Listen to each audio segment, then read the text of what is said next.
Please, let's analyze this case. This guy sued loan apps called FastCredit 2 billion naira. So let's see it. Let's analyze it together.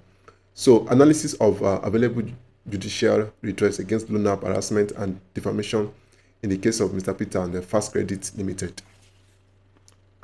Introduction, digital lending and all that. So I'm going to skip that. So they actually published this guy's name, and they talked about, they send messages to his contact and all that. So case 2, the claimant businessman, a managing director of several companies, was involved in several high-value business projects such as contracts with the University of Calabar and all that. So he borrowed 24,000 naira from FastCredit, and eventually, unable to pay as at when due, and they started defaming him, sending all sort of messages to his contact that, all this message now, high overdue. FastCredit also said, yeah, go ahead and publish your details as accomplished before. So they said all those nonsense, what they normally do now. So this message was further shared on WhatsApp that's why we're telling you, always keep everything they are sending to you to WhatsApp to several of the claimant contacts, including his 2 witnesses, and across various WhatsApp platforms. This first publication caused the claimant severe reputational damage, with several contacts calling him to express their shock. It even resulted in the termination of his consultancy job with New Global Saints and all that. Despite settling the debt, the defamation content remained causing further harm.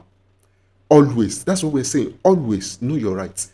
So the claimant commenced a suit against the defendant, and in a statement of claim sought the following: 2 billion naira also as general damages for defamation, unreserved apology, cost of suits, and post-judgment interest. Now, look at it now. The claimant called the 2 witnesses, so I'm going to skip that, which may tender a lower or claimant in the estimation of right thinking. That is very, very bad and all that.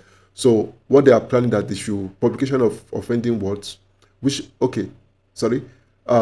claimant must provide this to succeed. So for you to succeed now, you have to provide all the evidences that there is a publication of the offending words, that the word complain of refer to the claimant, then that the word are defamatory, of the claimant, that the word were published to third party. So for courts to classify it as defamation, that the word were false or lack accuracy. So the court found that the claimant presented 2 witnesses who both testified that they received the defamatory message concerning the claimant, and it diminishes the claimant's reputation in their view, and that their disposition towards him has changed. So the court further held that the 2 witnesses called by the claimant tender document contain the defamation messages that received from the defendant. The court parenthetically noted that fraud is a serious criminal offense,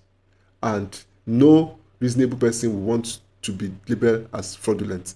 Significantly, the court declared that the nature of the relationship between the claimant and the first defendant were merely that the lender and the borrower, which did not justify the defendant's action, and what there were other legal avenues available to, of course, that there were other avenues available.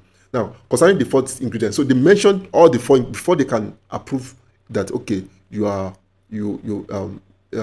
guilty. So they mention everything and they describe it. Conclusively, the court held that the claimant adequately established the case of defamation. So let's see the judgment.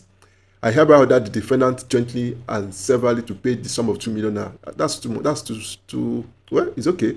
2 million naira compared to 24,000 that the person borrowed to the claimant as general damages for defamation. I hereby order the first defendant to tender unreserved apology, and they will pay extra 10%. So let's hear the take home from the lawyer.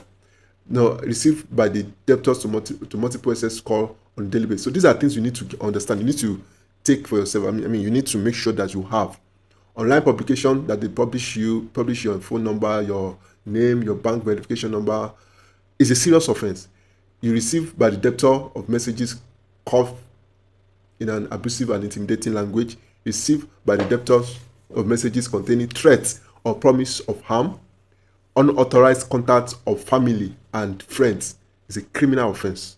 Do you understand? So please know your rights. That's exactly what we're saying. No. Eventually, this guy cashed out 2 million naira. He paid. He borrowed 24,000 naira, and he got 2 million naira in return.